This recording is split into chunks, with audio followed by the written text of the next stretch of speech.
오늘 말씀 성경 본문은 사도행전 16장 보겠습니다. 사도행전 16장입니다.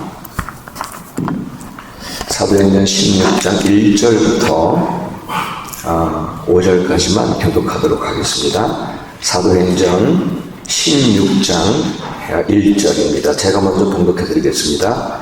바울이 더베와 루스드라에도 이름에 거기 디모데라 하는 제자가 있으니 그 어머니는 믿는 유대 여자요 아버지는 헬라인이라.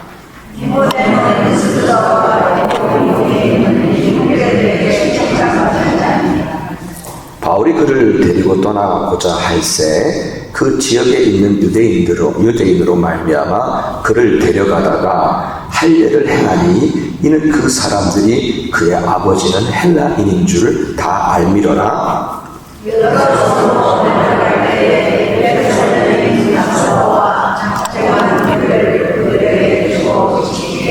함께 하겠습니다. 이에 여러 교회가 믿음이 더 굳건해지고 수가 날마다 늘어나니라. 아멘. 아멘. 예, 초대교회의 상황들 중에서 한 부분이죠. 여러분, 우리는 그동안에 사도행전을 쭉 읽어왔어요. 사도행전을 읽으면서 어쩌면 우리들에게 많은 챌린지가 될 수 있습니다. 그렇겠죠? 근데 사도행전을 그동안에 읽으면서 초대교회는 어떤 교회였나, 그리고 어떤 모습이었나를 짐작할 수가 있습니다. 저는 초대교회를 이렇게 표현하고 싶어요. 초대교회는 매우 전투적이었다 라고 그렇게 표현하고 싶어요. 물론 전체적인 모습은 아니더라도 예수 그리스도에 대한 믿음 그리고 전도에 관하여만큼은 매우 전투적이었다라고 말씀을 드리고 싶습니다. 그 당시의 성도들을 상상해 보면 그들의 믿음과 신앙은요, 그저 종교 생활을 하면서 편안하게 살고 어떤 삶의 행복을 추구하는 그런 사람들이 아니었던 것은 분명합니다. 소위 종교가 주는 유익들을 얻으려고 하지 않았어요. 종교가 주는 유익들을 추구하지 않았어요. 오히려 그들은 그런 것들을 포기했습니다. 오히려 그들은 포기했어요. 내 재산, 내 물건을 내 것이라 하지 않고 나누었습니다. 편안한 삶을 포기하고 늘 위협 속에서 살아야 했던 좁고 어려운 그 믿음의 길을 걸어갔어요. 삶의 행복을 세상의 가치 속에서 찾지 않고 예수의 길을 따라가고 그분의 증인으로 사는 것에서 자신들의 삶의 의미와 행복을 찾았던 사람들입니다. 예, 그들은 이렇게 어떤 상황과 현실에서도 주님이 주신 사명을 따라 예수 그리스도의 증인으로 살기 위해서 흔들리지 않고 담대하게 복음을 전했던 사람들이었습니다. 이것이 우리가 함께 사도행전을 쭉 읽어가면서 보았던 초대교회의 성도들의 모습이었습니다. 여러분, 우리는 분명 시대와 상황은 다릅니다. 그리고 살아가는 모습과 살아가는 어떤 환경은 그들과 많이 다를 것입니다. 하지만 그래도 어찌하든지 초대교회 교인들의 마음과 정신, 그리고 그들의 영성, 그리고 그들이 추구했던 삶의 모습을 닮아가야 하지 않겠습니까? 아멘. 우리도 같은 성도들이잖아요. 서로에게 아무것도 바라지 않고 그저 함께 모여서 서로 떡을 떼며 서로 필요한 것들을 나누는 진실한 성도의 교제도 닮아가야 합니다.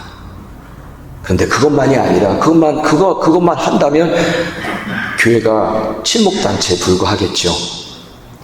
또한 우리가 정말 닮고 싶은 것이 있다면 그것은 먼저 한 마음으로 부르짖어 기도하는 모습을 담고 싶습니다. 사도행전의 기록에 따르면 초대교회는 어떤 상황에서든지 언제나 한 마음 한 뜻으로 기도했습니다. 사도행전 4장 24절에 따르면 이렇게 기록하고 있습니다. 그들은 함께 모여서 한 마음으로 하나님께 소리 높여 기도했다라고 기록하고 있습니다. 왜 우리가 지난 2번에 걸쳐서 금요일 날 저녁에 모였습니다. 7월에도 모였고 지난 금요일 날 8월에도 모였습니다. 2번에 걸쳐서 찬양과 기도의 시간을 가졌는데 우리 그 시간만큼은 정말 소리 높여 기도했습니다. 정말 소리 높여 기도했어요. 목이 아프도록 소리 높여 기도했어요. 그 시간만큼은. 그것은 단지 소리를 내고 안 내고의 문제가 아니라 그만큼 간절했던 우리의 절실함의 표현이었다고 믿습니다. 하나님은 바로 그 마음을 원하시고 그 마음을 보셨기에 부르짖으라라고 말씀하신 것 같아요. 그 마음을 우리에게 원하시니까 뭐 소리를 내든 안 내든 바로 그 마음을 원하시니까 우리에게 부르짖으라고 말씀하신 거죠. 초대교회 성도들은 그만큼 절실했어요. 삶의 위협도 찾아왔고요. 그들은 밖에 나가서 예수를 증거하는 게 얼마나 위험했는데요. 삶의 모든 것들이 불편했어요. 편하지가 않았어요. 그럼에도 그들은 그 위협 가운데 있었지만 그만큼 그들은 절실했어요. 그래서 그들은 소리 높여 주께 부르짖은 거예요. 이렇게 한 마음으로 그들은 소리 높여 기도하면서 성령님의 강한 임재를 경험했을 것이고, 그래서 잠시 가졌던 세상의 여러 가지 염려와 걱정들 그리고 두려워했던 마음들도 다 사라지고 더 담대해졌을 것이고, 그리고 함께 기도하면서 영적인 연대감도 더욱 강해졌을 것이라 생각합니다. 여러분, 우리가 한 목소리를 막 함께 기도할 때 영적인 연대감도 더욱 강해지는 것을 믿으시기 바랍니다. 그런 것처럼 한 목소리로 기도하는 거죠. 그렇습니다, 여러분. 우리가 진정 초대교회로 돌아가기를 원한다면, 초대교회를 닮기 원한다면 우리 교회도 한 마음으로 부르짖어 기도하는 모습이 많아지고 또 회복되어져야 할 줄 믿습니다. 아멘. 또 한 가지 정말 닮고 싶은 것은, 그것은 초대교회는 정말 담대하게 하나님의 말씀을 전했던 그 모습을 닮고 싶습니다. 사도행전 4장 31절에 이렇게 기록하고 있습니다. 빌기를 다음에 모인 곳이 진동하더니 우리가 다 성령에 충만하여 담대히 하나님의 말씀을 전하니라. 방금 그들은, 사도들이 지금 막 잡혔다가 위협을 받고 죽이겠다고 하는 위협을 받고 막 풀려난 상황이었어요. 그런데도 초대교회 성도들은 두려워하지 않았어요. 두려워하지 않았어요. 그들은 예수의 이름 때문에 핍박을 당하고 어려움을 당하는 것이 오히려 기뻤다고 전하고 있습니다. 그래서 누구도 그 무엇도 막을 수 없는 예수의 증인들로 살았어요. 정말 사도 바울이 그런 말을 들었어요. 무슨 말을 들었냐면, 바울아, 내가 미쳤구나. 바울아, 네가 미쳤구나. 정말 미친 사람들이었어요. 예수께 미친 사람들이었어요. 그렇게 미치지 않고서 어떻게 그 위협 속에서 기쁘게 복음을 전할 수 있었을까요? 저는 우리 교회가 진정으로 주님이 원하시는 교회가 되기를 원한다면 바로 이 모습을 조금이라도 닮아가야 할 줄 믿습니다. 조금이라도 닮아가야 해요. 지금 우리가 살아가는 이 세상은 보여지는 핍박이나 보여지는 박해는 없어요. 하지만 그래도 여전히 세상은 우리의 신앙과 믿음의 삶을 위협하고 있습니다. 그래서 세상을 따르지 않으면, 세상의 방법을 따르지 않으면 손해볼 것 같고 빼앗기고 당할 것 같고 하는, 그렇게 위협 속에 우리가 살아가고 있어요. 그래서 믿음대로 말씀대로 살아가질 못해요. 그 위협이 우리에게 있으니까, 항상 존재하니까. 하지만 그런 삶의 위협이 있다 해도, 아니 그보다 더 큰 위협이 온다 하더라도 믿음에 더 굳게 서서 사명의 자리를 지켜가며 더욱 담대하게 복음을 전하는 이 초대교회 교회처럼 우리도 그 교회, 초대교회를 닮아가기를 원합니다. 아멘. 그 초대교회를 더 닮아가기를 원합니다. 이것이 하나님이 우리에게 이 소망 한인교회를 시작하게 하신 확실한 이유와 목적임을 믿습니다. 삶의 의미와 행복을 세상의 가치 속에서 찾지 아니하고 주님을 내 삶의 최고로 여기고 그분의 말씀과 그분의 뜻 앞에 절대적으로 항복하고 그분의 말씀이 곧 우리의 사명임을 믿고 그 사명 따라 살아가는 거예요. 초대교회가 보여주었듯이 여러분, 생명보다 더 귀한 것이 있어요. 내 목숨보다 더 귀한 것이 있어요. 그것은 사명입니다. 사명입니다. 오늘 우리가 사도행전 20장, 20절, 24절 사도 바울의 고백을 우리 함께 읽었잖아요. 네, 주님의 사명의 길을 따라가면은 내 생명조차 조금도 아끼지 않겠다. 사도행전에서 우리에게 보여준 성도의 모습은 내 생명보다 사명이 더 소중하다는 거예요. 사랑하는 여러분, 우리 기왕에 신앙생활 하는 거 그리 많이 남지 않았잖아요. 우리 삶, 우리 삶이 얼만큼 더 가겠습니까? 그러니까 그동안에 제대로 믿고 제대로 신앙생활 하다가 주님 앞에 서야지요. 그게 우리의 최고의 목표 아닙니까, 지금? 어떤 분들은 그렇다면은 우리가 이 땅에 사는 동안에 아무것도 하지 말아요? 그렇게 오해하고 항변하시는 분들도 있을 거예요. 제가 설명해 드릴게요. 잠시. 여러분, 신앙이란 절대자, 곧 하나님과의 연합을 신앙이라고 그러는 거예요. 하나님과의 연합을. 그래서 신앙인들은요, 하나님의 세계 속에서 나 자신, 내 존재를 발견하게 돼요. 하나님의 세계 속에서. 이에 반해서 비신앙인들은 그들 속에는 절대자를 인정하지 않고 혹은 무시하고 살기 때문에 자기 자신만 보여요. 나만 보여요, 나만.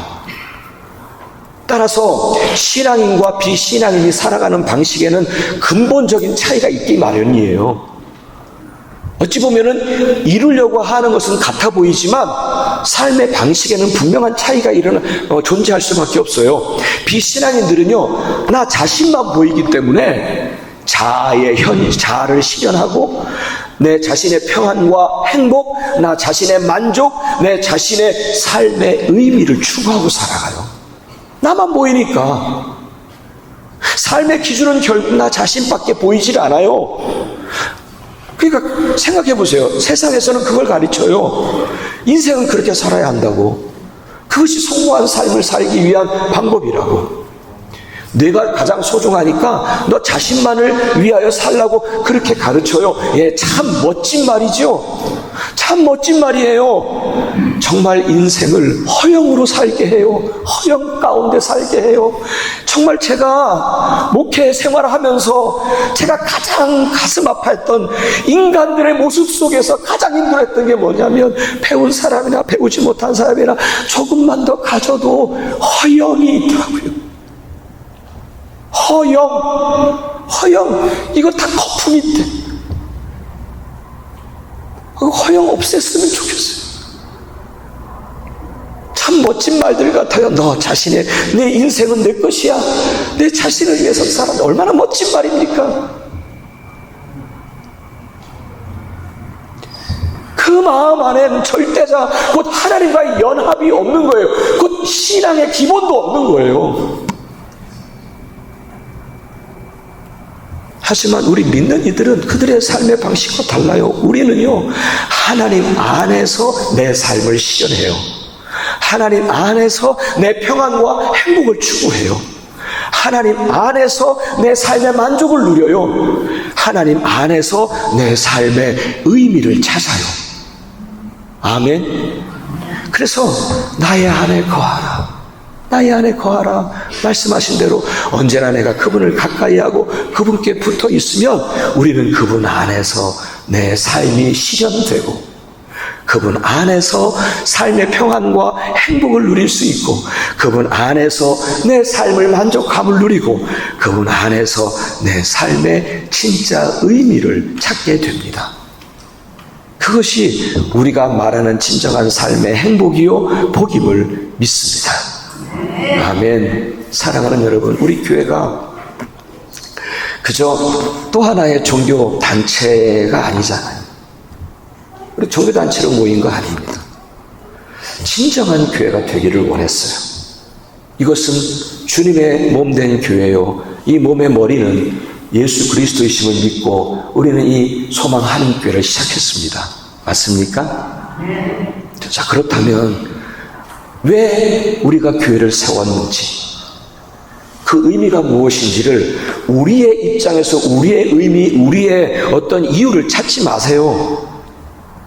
하나님 안에서 하나님의 이유가 무엇이고 하나님께 그 어떤 의미로 우리로 하여금 이 소망 한인교회를 세우게 하셨는지 그 하나님의 이유와 하나님의 의미를 찾아야 할 줄 믿습니다.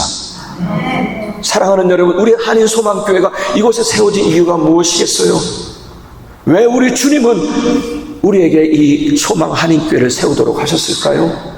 그 어떤 것보다도 분명한 이유가 있다면 그것은 이 지역에서 예수 그리스도 이름으로 악한 영들을 물리치며 예수 그리스도의 복음으로 영혼을 구원하라고, 이 데이튼을 복음화하라고, 그것을 사명으로 여기고 순종하는 교회가 되라고 소망 한인교회를 세우신 줄 믿습니다.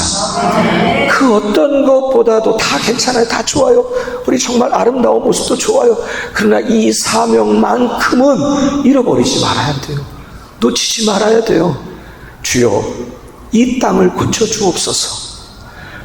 정말 우리가 밟고 서 있는 이 땅을 고쳐주옵소서.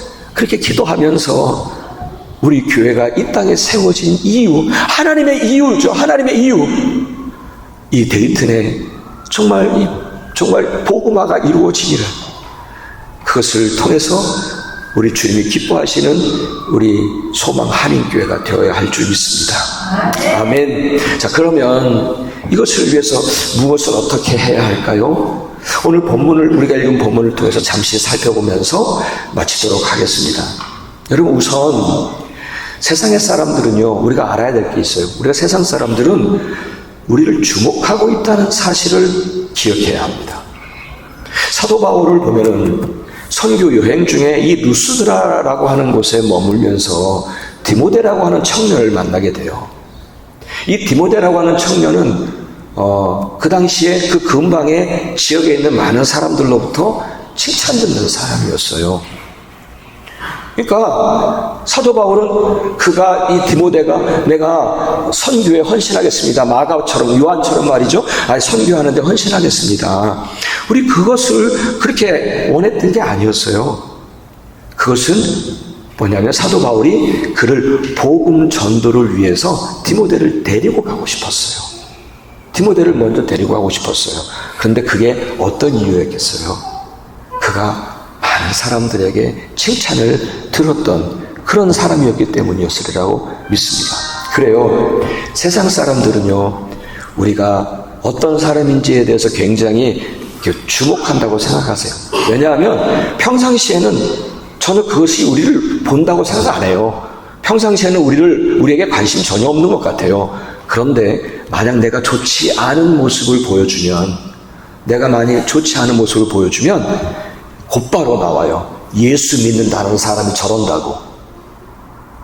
예수 믿는다는 사람이, 교회 다닌다는 사람이 저런다고 곧바로 부정적인 그런 반응을 쏟아내요.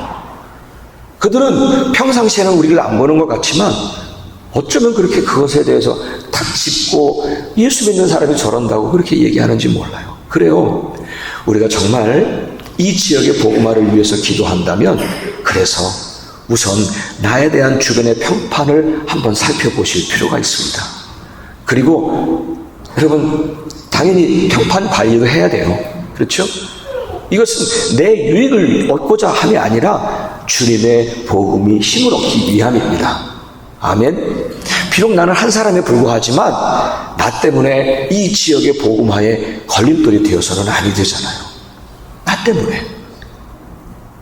두 번째로 우리가 기억해야 할 것이 있습니다. 그래서 필요한 게 뭐냐면, 이 지역의 복음화를 위해서, 근데 이 지역의 복음화를 지연시키는 지연시킬 수 있는 것들을 제거하는 작업이 필요하다는 거예요. 여러분 오늘 3절에 보면은요, 사도 바울은 디모데에게 할례를 행하게 합니다. 할례를 받게 합니다. 그것은 뭐냐면 전도하려고 하는 가는 곳마다 유대인들이 있었기 때문이에요. 물론 디모데는 아버지가 헬라인이었기 때문에 하지 않아도 되었을 거예요. 그래도 그 선교하는 일에, 전도하는 일에 그것이 걸림돌이 되거나 그것이 복음화의 지연이 될 수 있으니까 디모데에게 할례를 행하라고 그런 거예요. 그러니까 그것을 지연시킬 수 있는 것을 제거한 거예요. 사랑하는 여러분, 한번 생각해 보세요. 우리 교회가 이 지역의 복음화에 힘을 보태려고 한다면 그럼 어떤 부분을 우리가 제거해야 할까요? 저는 우선 많은 부분이 있겠지만 저는 우선 여러분, 우리 성도들 사이에 보이지 않게 존재하는 마음의 벽을 제거해야 한다고 믿습니다. 여기서 우리가 함께 하지만은 우리들 안에 보이지 않는 이 마음의 벽들이 있더라고요. 생각해보면은 누구에게나 다 벽이 있어요. 그렇죠? 어떤 사람에 대한 마음의 벽이 다 있어요. 그래서 굳이 없는 척 할 거는 아니에요. 오히려 위선적으로 보일 수 있겠죠, 그러면? 그래서 사도 바울의 한 얘기대로 더욱 힘쓰자는 거예요. 더욱 힘쓰자는 거예요. 비록 내 안에 마음의 벽이 여전히 있지만, 그래도 주님의 목적을 위해서, 우리 교회에 주신 사명을 위해서 서로가 더 연합할 수 있도록 이 마음의 벽을 자꾸 좀 허물어가는, 힘쓰자는 거예요. 이 제거해 나가기 위해서 힘쓰자는 거예요. 아멘. 사랑하는 여러분, 우리 안에 마음 안에 있는 벽이 있어요. 당연히. 이것들을 자꾸 제거해 나가기 위해서 더욱 힘써야 할 줄 믿습니다. 그래서 구체적으로 이렇게 힘쓰면 좋겠어요. 로마서 12장에 있는 말씀을 가지고 제가 함께 나누기 원합니다. 우리 한번 좀 함께 읽겠습니까?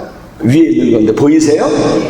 우리 한 목소리로 하죠. 시작. 서로에게 쓸 것을 공급해주고 성도들 간의 손대접에 힘쓰며 나를 어렵게 하는 자를 축복하고 즐거운 일이 있으면 함께 즐거워하고 슬픈 일을 만나면 그저 함께 울어주고 교만한 마음과 교만한 모습을 철저히 제거하고 혼자 똑똑한 척 하지 말고 없고 약한 사람에게 더 다가가고 더 친절하고 악을 악으로 갚지 말고 어찌하든지 화목하게 지내는 것.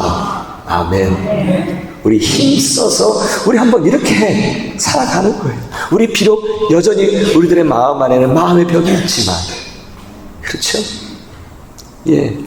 어떠세요? 여기서 제일 내가 쉽게 할 수 있는 게 뭐예요? 한번 생각해 보세요. 내가 할 수 있는 것. 내가 여기서 내가 이것은 하지 말아야 되겠다 하는 것, 여러분 한번 마음에 한번 새겨두세요. 예, 그래서 많이 부족하지만 어떻게 해서든지 힘쓰자는 것입니다. 이렇게 힘써서 우리가 연합을 이룰 수만 있다면, 연합하는 모습을 본다면 다른 믿지 않는 사람들이 우리들에게 불필요한 논쟁을 하지 않을 거예요. 그리고 이 지역의 복음화에 힘을 보탤 수 있으리라 믿습니다. 아멘. 마지막 세 번째는 이 지역의 복음화를 위해서 우리가 좀 주변을 살피고 믿지 않는 이들을 찾는 것도 필요합니다. 사도 바울은 그 지역의 여러 도시들을 두루 다니렸다, 복음을 전했다라고 기록하고 있어요. 복음이 필요한 사람들을 찾아다니는 것, 두루. 우리가 교회 안에서 우리 성도들과 함께 마음의 벽을 허무는 것도 중요합니다만, 우리가 우리 주변에 복음이 필요한 사람들이 있는지를 살피고 그들에게 다가가는 것이 필요합니다. 아멘. 이를 위해서 한 가지 제안을 합니다. 여러분, 이 제안을 드리면서 마무리하겠습니다. 여러분, 우리 주변에 가족이나 지인들이 있어요. 그분들에게는 복음이 필요한 사람들이고 예수가 필요한 사람들이에요. 그 사람들이 누구인지를 찾는 거예요. 주변을 살피면 있을 거예요. 주변을 살피면 돼요. 주변을 살펴보시기를 바랍니다. 그 이름을 놓고 기도하는 것으로 시작하셨으면 좋겠어요. 여러분 전도하라, 그게 지난 한 몇 주 전에도 제가 말씀드렸듯이 우리 교회 머리수 채우자고 하지 않습니다. 어느 곳에 가든지 여러분들이 만약에 전도하는 사람이 어느 교회 가까우면 그 교회를 소개해 주시면 돼요. 우리가 여러분 너무 이렇게 편협하게 생각하지 마세요. 세례 요한의 제자들처럼 그런 마음 갖지 마세요. 세례 요한의 제자들은 뭐라고 했는지 아세요? 세례 요한에 찾아와서 선생님, 저기 보니까 예수라고 하는 사람의 제자들이 세례를 주고 있는데 사람들이 다 그리로 몰려갑니다 라고 말합니다. 우리 그런 마음 갖지 말라고요. 어디를 가든지 그들의 영혼 구원을 위해서 우리가 헌신하는 것입니다. 믿으십니까? 우리 그랬으면 좋겠어요. 어느 곳에 가든지 우리 교회 머리숱 채우라고 하는 거 아니에요. 그러니까 여러분 정말 누구라도 좋아요. 한국에 있는 분이라도 좋아요. 한국에 있는 분이라도 그 영혼이 구원받아야 되잖아요. 그 영혼이 구원받아야 되잖아요. 그러니까 그 영혼 구원을 위해서 기도하자는 거예요. 그래서 저기 오면서 사실은 오늘 이거를 만들었어요. 여기 보면은 기도 제목 하는 거. 우리 가족 중에서 그냥 이름을 거다 써주시는 거예요. 가족 중에서 누가, 혹은 친척 중에서 누가 예수 믿지 않은 사람, 혹은 뭐 우리가 잘 알고 있는 사람들을 이렇게 써주시면, 우리 중보기도 팀이 있어요. 이제 그분들이 모이는 건 아니에요. 뭐 따로 모이진 않지만, 매주 화요일과 목요일 날 시간을 정해서 기도를 한다고 그러시더라고요. 중보기도 하시는 분들이 계세요. 그냥 이름만 놓고 기도할게요. 그분들의 이름만 놓고 여러분들도 내 사랑하는 가족, 내 사랑하는 친구, 내 사랑하는 사람들, 그분들의 영혼 구원을 위해서 그 이름을 부르며 우리 기도하면서 시작합시다. 아멘. 우리의 관심이 어느덧 거기에서 멀어졌어요. 그리고 평안, 평안, 축복, 이런 것에 우리의 영혼을 빼앗겼어요. 우리의 영혼을 거기에 다 빼앗겼어요. 아니요. 오늘 우리는 사도행전을 읽어왔어요. 사도행전에는 그것들은 다 내려놨어요. 그들이 세워졌던 이유는, 예루살렘 교회가 세워지고 초대교회가 세워졌던 이유는 그저 예수 복음이에요. 영혼 구원이었어요. 우리 교회도 닮아가고 싶은 거예요. 그 초대교회를. 그래서 우리가 머물고 있는 이곳 데이튼의 복음화, 여러분 우리의 관심 속에 기도하면서 영혼 구원에 관심을 더 갖기를 원하고, 그리고 이 데이튼의 복음화를 위해서 기도하는 우리 교회가 되어야 할 줄 믿습니다. 우리 기도를 시작합시다. 그래서 우리 교회가 세워진 이유잖아요. 왜 우리 교회를 이 데이튼이라고 하는 도시에 세웠겠어요? 주님이 이 지역의 교회들마다 부흥하기를 위해서 기도해 주세요. 다. 그래서 영적인 각성을 해서, 그래서 이 지역의 복음화를 이루도록 우리가 한 마음으로 기도하는 우리 교회가 되기를 간절히 바랍니다. 아멘. 초대교회를 본받아